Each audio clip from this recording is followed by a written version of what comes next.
Good evening and welcome to the first WDSU Hot Seat of the new year. We're going to talk money and everything you need to know about your finances. It's a big topic. It's a big talker. And a lot of you have concerns about this, especially with Omicron spiking. Joining us right now from New York City, from CNBC, is Christina Partsinevelos. You can see her by watching MSNBC, CNBC on multiple platform levels. First off, Christina, thanks for being here. Happy New Year. Oh, Happy New Year to you too. And this is my first time with you. I'm excited. Yeah, I think people in New Orleans are interested in what you have to say. So let's start with Omicron right now. You cover the stock market. It's something you're familiar with. How does the variant impact the stock market and people's finances?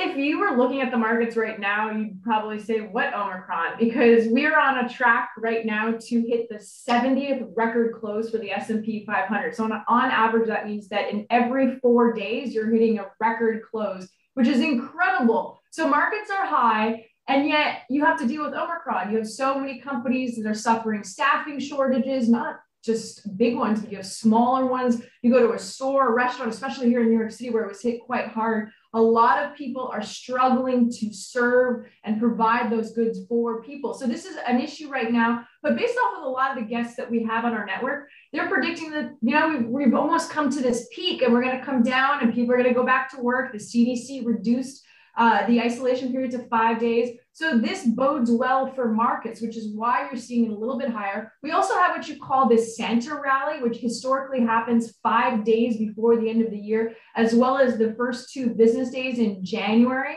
Reason for that could be a lot of people are on holidays, like the big bankers. So they're at home, resting, doing whatever. And so you have the retail investors, maybe the ones that watch your show or that watch CNBC, and they're usually more optimistic about the market. We call that bullish. So they help prop up markets heading into the end of the year. And then you just have people, the holiday bonuses, stronger retail sales. So there's several different factors all positioning the markets in a more positive light right now. However, we could see a lot of volatility heading into the new year. Talk about this too. We talk about Wall Street and Main Street. We're here in Louisiana, in Southeast Louisiana. What happens on Wall Street has a trickle-down effect to Main Street, especially to so many small businesses here that really make up the fabric of New Orleans. A lot of them survived the variants, Delta and Omicron. What is the forecast for them as we head into this new year? I think a large issue or a large portion of the conversation should revolve around staffing issues. It seems to be a big problem for a lot of people going forward, especially smaller businesses. The labor participation rate, so that's the number of people that are actively seeking a job who want to work, is much lower than what we've seen in the past. And why is that? You have some people that sought out early retirement, others that have realized, I'm comfortable doing whatever side jobs I do. I'm going to continue staying at home. And then, of course, there's the high cost of daycare. And so that's weighing heavily on families. So that is a major issue, especially for small businesses. Another major issue, too, is wage growth. So you have a lot of larger corporations that are, hiking up pay by $1 to $3 an hour. You're seeing it with Amazon. They're giving like a $3,000 bonus. I heard on the radio heading into work. If you worked at this particular warehouse, McDonald's is increasing pay, Chipotle is increasing pay. And so you have the larger corporations increasing pay. And then the smaller ones, especially just in your hometown, they're trying to catch up. And unfortunately, a lot of them can't offer the same salary increase and the same benefits that the bigger guys are. So you're competing for a lot of the workers out there, and there aren't as many as they were in the past. So it just makes it a lot more difficult for business owners. Let's talk about something you're really familiar with here, interest rates. It's something that people here are keeping a watchful eye on, especially home sellers and home buyers. What can we expect in this new year when it comes to interest rates? I know they were good early in the pandemic. They're going back up. Will they continue to go back up? Yeah, I know when people are watching, they're thinking, oh, this is boring. But no, it's actually very important because it touches everyone that's listening right now. So our central bank is the Federal Reserve, and they are now predicting that there is going to be 3 interest rate hikes next year. So 3. Originally, we thought it was just going to be 1. And our rates, the prime rate is just close to 0. The prediction is by end of 2024, that increase will go up to 2.1%. So when the central bank sets a higher interest rate, that has a trickle-down effect on everything from mortgage rates, life insurance policies, to your credit cards. And so it makes it more expensive for consumers like you and I to take on debt. Your credit card bills could get more expensive. And then it also makes it more expensive for business owners, big or small, to also take on debt. So they'll be paying a little bit more for that loan, and then that will eat into their margins. Let's talk about the cost of goods as well. It's been a big talker here. Everything seems to be going up. Milk, cereal, you mentioned childcare needs. Any family out there that's shopping at a grocery store right now can relate to this. I have 2 children. It seems like those are just going to continue to go up. Is that the trajectory that we're heading on right now, where they're going to keep going up early in 22?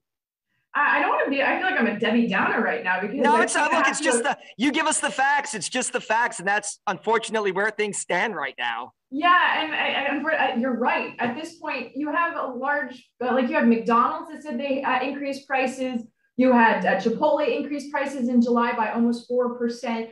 Cal-Maine, which is an egg producer, they hiked their egg prices by 12% just over the course of a year. And then you also have General Mills that owns so many different brands. They increased prices. The concern that we saw with a lot of the earnings call is that these large producers have warned that they're going to continue increasing prices into the following year to offset the higher cost. They say it's because of supply chain issues. They say because they have to pay their staff more. So they're hiking up costs are hiking up. And so they have to increase prices to offset that. But one little interesting piece of research that I came across today from a company called DataTrack, they found that Google searches, so we're all worried about inflation, right? Surveys on CNBC say, oh, consumers are worried about inflation, but our Google searches show otherwise. According to this research, the words discount, coupon have dropped dramatically. We're not searching for those words as much, especially in this holiday season, which means that, hey,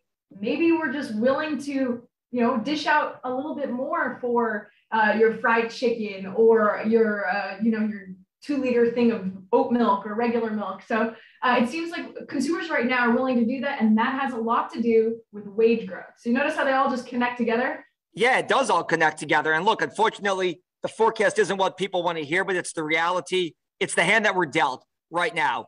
So let's talk about this in Metro New Orleans. You were here recently, a couple of months ago, briefly covering the aftermath of Hurricane Ida. Home prices for this size city in this region are already high for this size market. Is it going to continue to be a seller's market and buyers really have to expect to maybe pay a little bit more than what they're expecting to going into this year?